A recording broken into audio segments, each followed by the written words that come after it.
This is the Haulin Assets podcast where we show you how to start and run your own trucking company. Ever wanted to go out on your own? Follow Chris as he goes through the highs and lows of running on his own authority.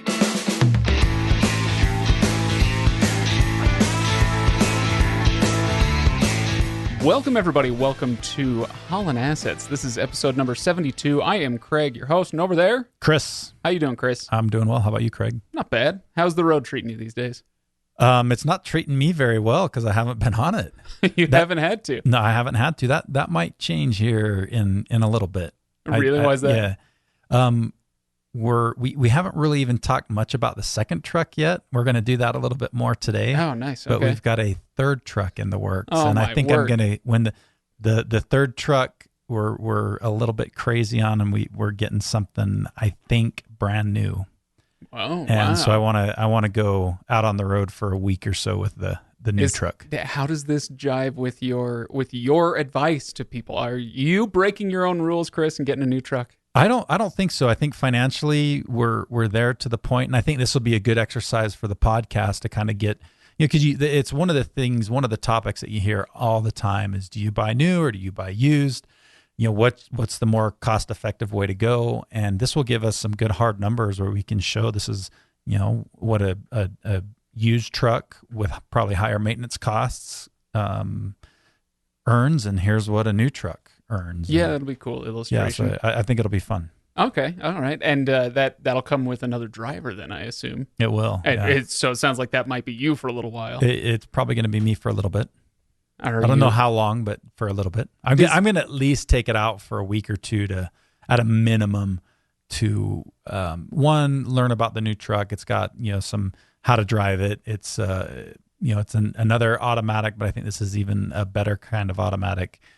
And it has some accident avoidance stuff that I want to be able to know how to use. So if I ever have to talk to a driver or work with a driver on how to use it or things like that, I know what I'm talking about. Well, if you ask me to stand in the street as you drive down it, I'm not going to do it. You're not going to do it? No, You're not going to see if it I'm not stops? your test deer. Oh, come on, Craig. Where's your loyalty to the program? Well, what can I say?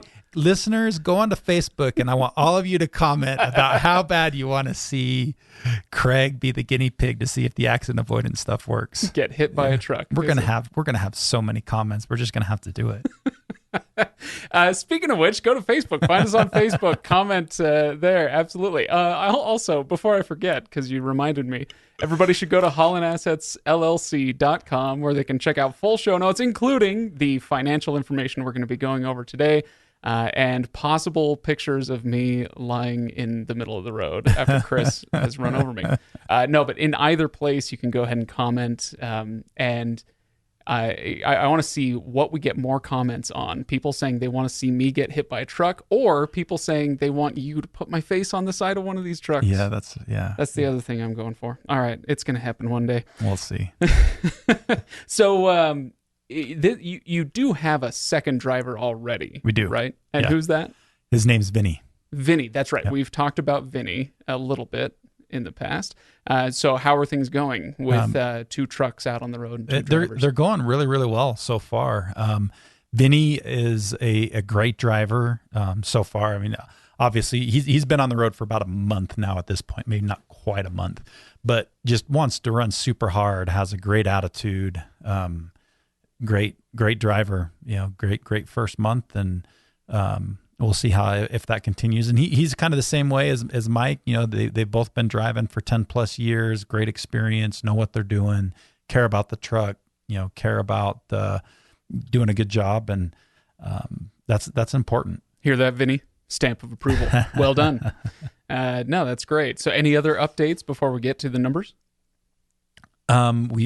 We also spent this last week, was the first week that Nate, we've talked about, the partner, has been working kind of full time for the company, which has been good. He's starting to take a little bit off of my plate. And that's just going to continue to snowball and take more and more off of my plate. And it's going to allow us to grow. And hence that's why we're adding a third truck. We've got some plans for maybe a fourth and fifth truck this year. So that will, help us really kind of start to grow this into a little fleet. So a fifth truck by the end of this year. It's what you're saying. It's a possibility. Wow. Yeah.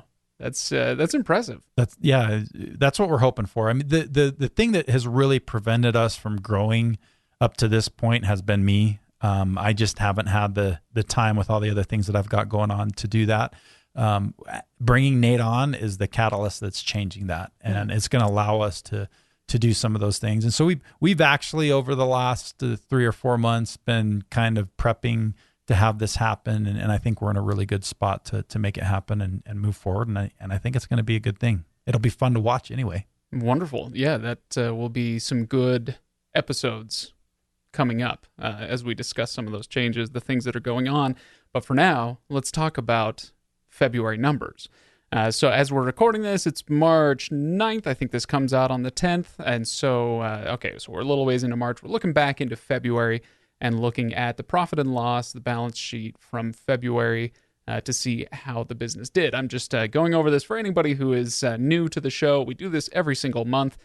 So I encourage you to go to haulinassetsllc.com, check out the show notes for this episode, and you will find, and we'll link to this in the show notes. It'll take you to that page, and you'll find the documents that we're going to be talking about today, the profit and loss and balance sheet. You can find those PDFs, I think they're PDFs, on that website, and you can follow along. So if you're one other cool thing that we've recently added, I think we've talked about it, but you actually can go in and you can see the routing of the truck. So that's kind of fun. Oh, You get a map of the U.S. and you get to see where the trucks have gone all across the country. It's pretty cool. And so if people are really on top of it, maybe they can figure out what region it's in and maybe cross paths and honk at Mike a little bit.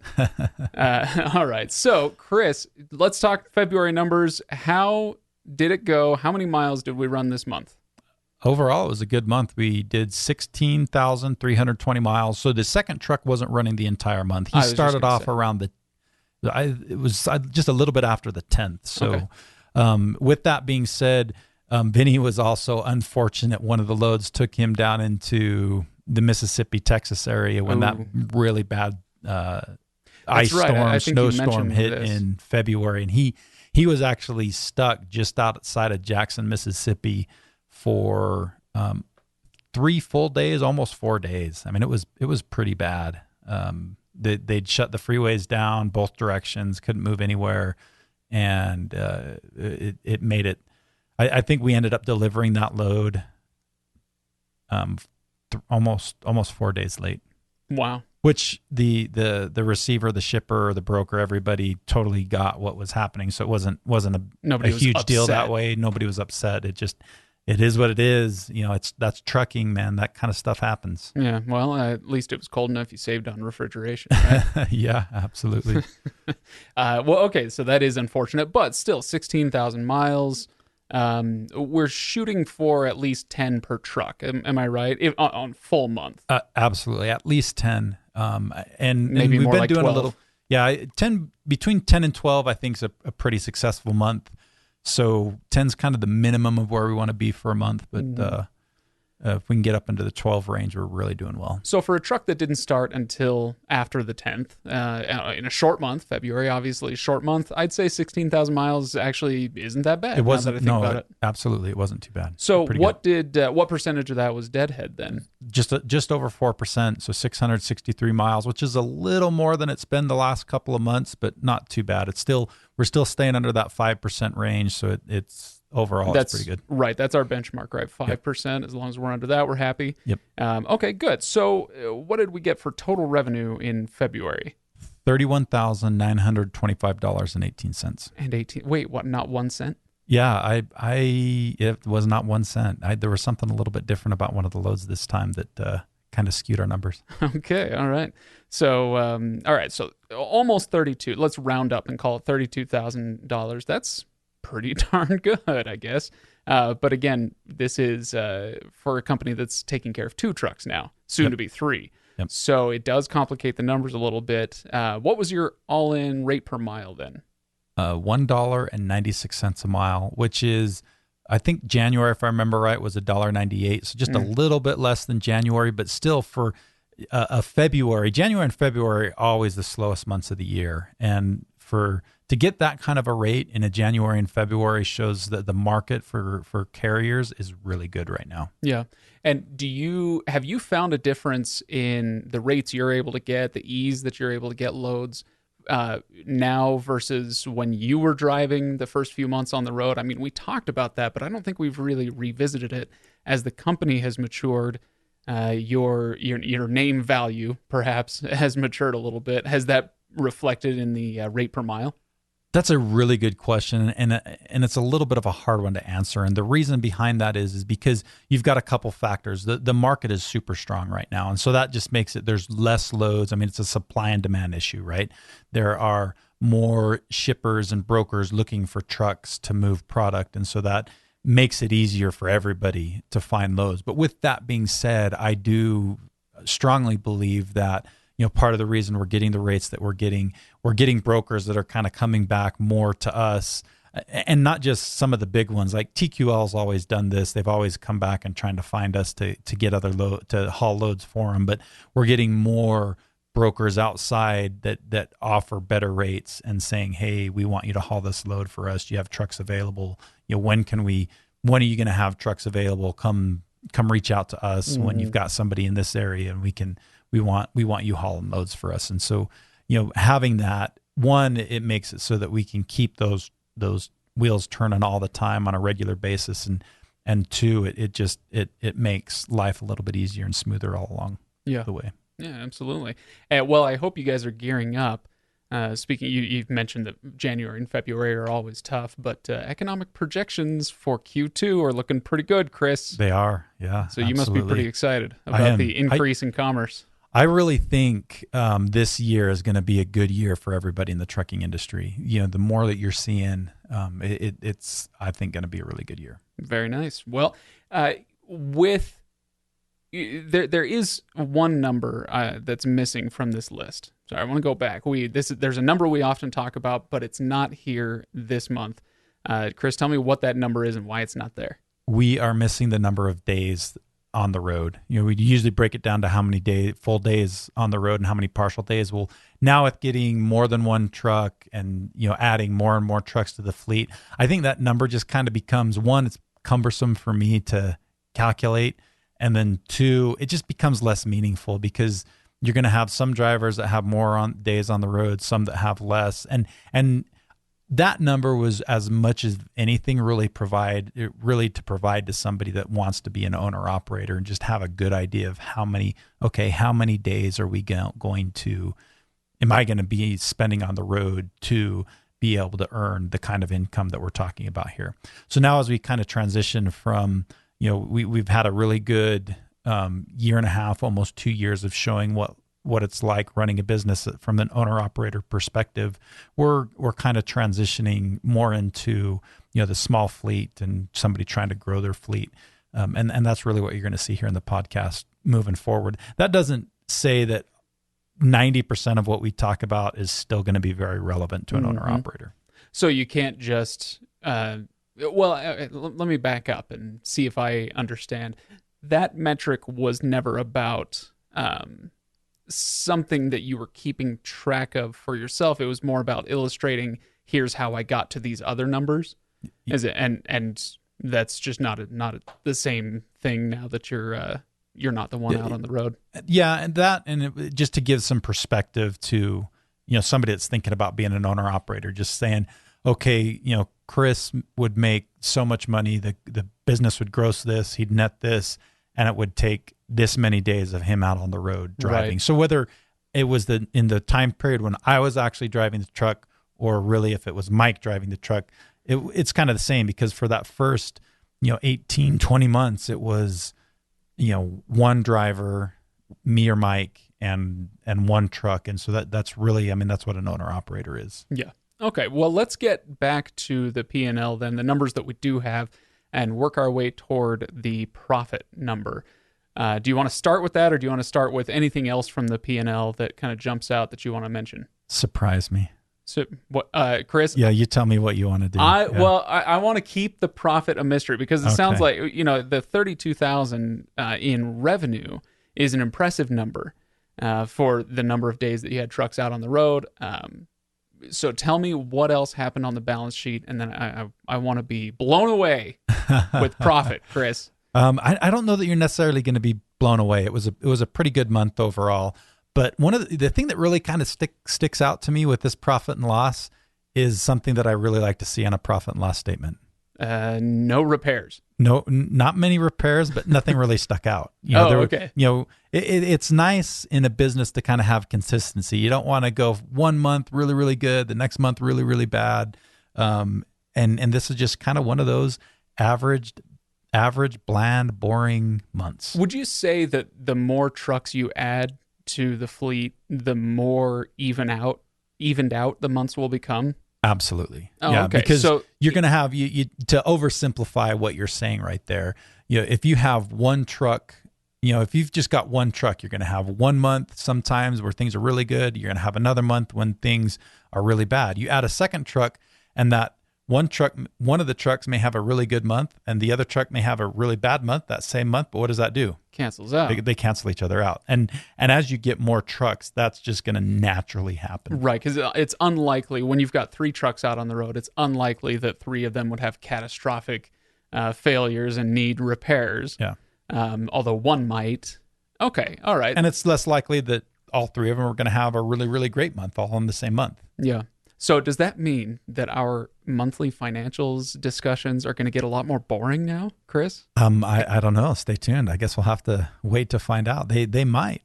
I don't know. Other than the numbers will be bigger, and that's always exciting. Especially when it's that bottom line number. Okay, so we're getting there. Do you want to let the cat out of the bag? What was our profit?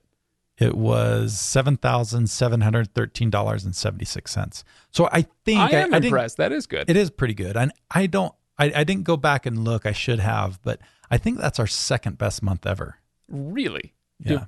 We had a better month with a single truck? Yeah, it was the month before. It was the month COVID hit, and I could haul loads like crazy, right? If you remember right, the hours of service regulations, they kind of threw them out the door, and you could just run miles. We didn't have any issues with the truck that month, and it just ended up being a really good month. So it wasn't much higher than that. If I remember, 7,700 is pretty darn good. It is pretty good. I think we're within about $1,000 of that record. And as you add trucks, I assume that'll keep growing and growing. Hopefully, we'll just start to see record after record after record. So tell me then. We've talked in the past about what an owner-operator, a single truck owner-operator, would do with that profit. You were saying for the first year at least, that profit goes right back into the business.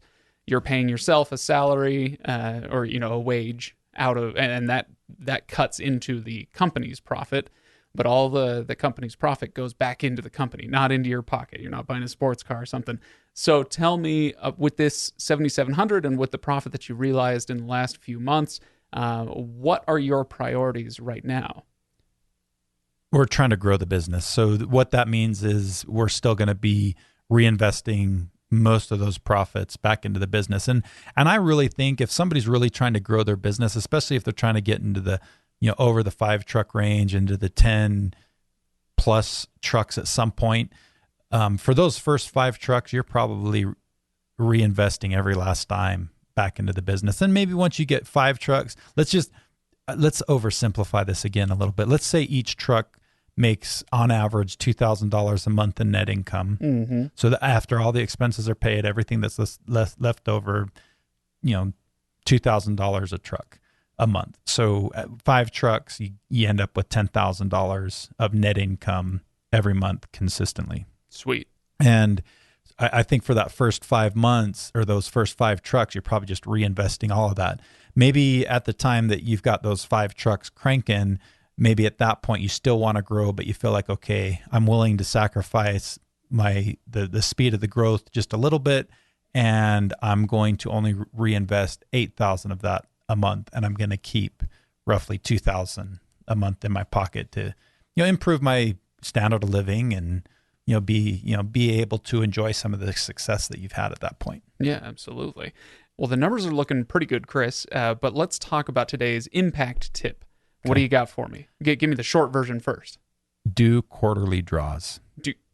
I'm not an artist, Chris. A different kind of draw.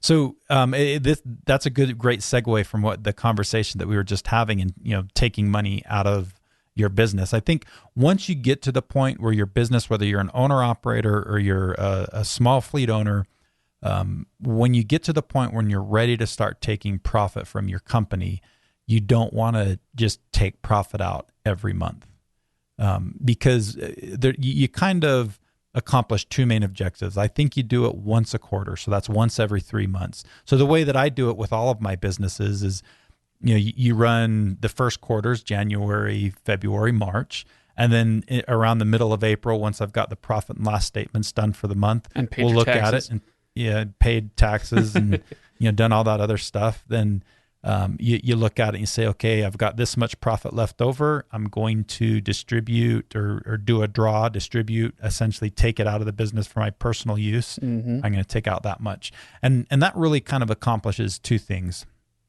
One, we've talked about this a little bit in the past. You don't become reliant on that money for your personal budget, and you don't become hindered by it. So what I mean by that is, we've talked about, as an owner operator, I really strongly feel that you should pay yourself as a driver, right? So if you were making 50 cents a mile before you became an owner operator, you should continue to pay yourself 50 cents a mile until you get to the point where you can start taking quarterly draws.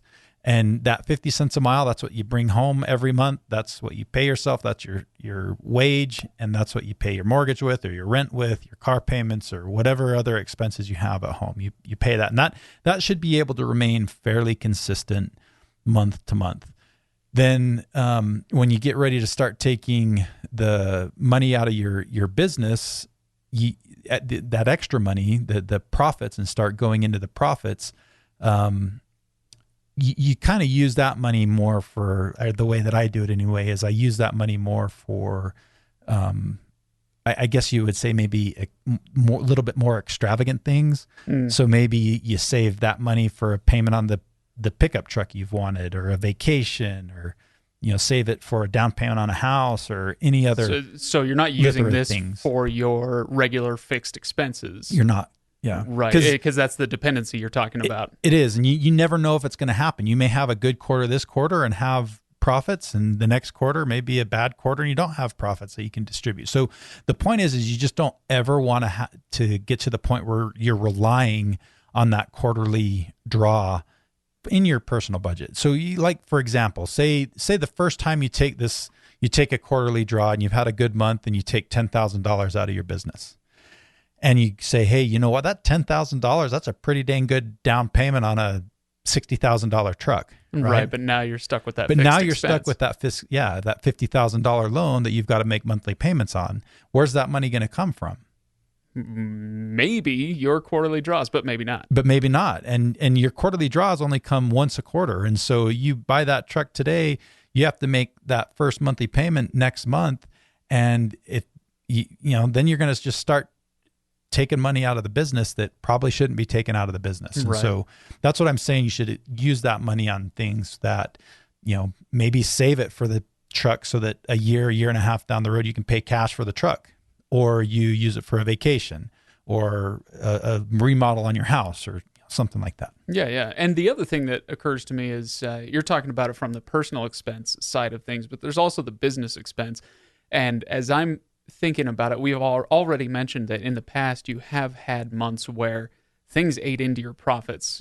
A catastrophic repair was needed, or what have you, a natural disaster, and things didn't go so well this month. And it strikes me that by doing a quarterly draw instead of a monthly one, you're kind of allowing those valleys and peaks to even out over the course of a quarter. Before you do the draw, right? That's the second big thing you get out of it. It smooths out those rough patches, right? Because the chances are that you have 3 bad months in a quarter, not all that likely. The chances are that you have one bad one and one really good one that kind of even themselves out, and one normal one, way more likely. And so it helps you get through kind of some of those peaks and valleys, just smooth things out, and just it's just a really good business practice, in my opinion. Yeah, absolutely. So I think that's an excellent impact tip. You know how I love the concrete ones, and this is very concrete. It is, yeah. Do it every quarter. Great. Any other thoughts on that subject, or shall we call it for today? Let's call it. Okay. Well, thanks everybody for listening. Again, go to HaulinAssetsLLC.com for full show notes, including all of the documentation that we've talked about today. And go to Facebook, find us on Facebook, and let me know how big my face should be on the side of those trucks. Thanks for listening, everybody, and we will see you next time. See you later.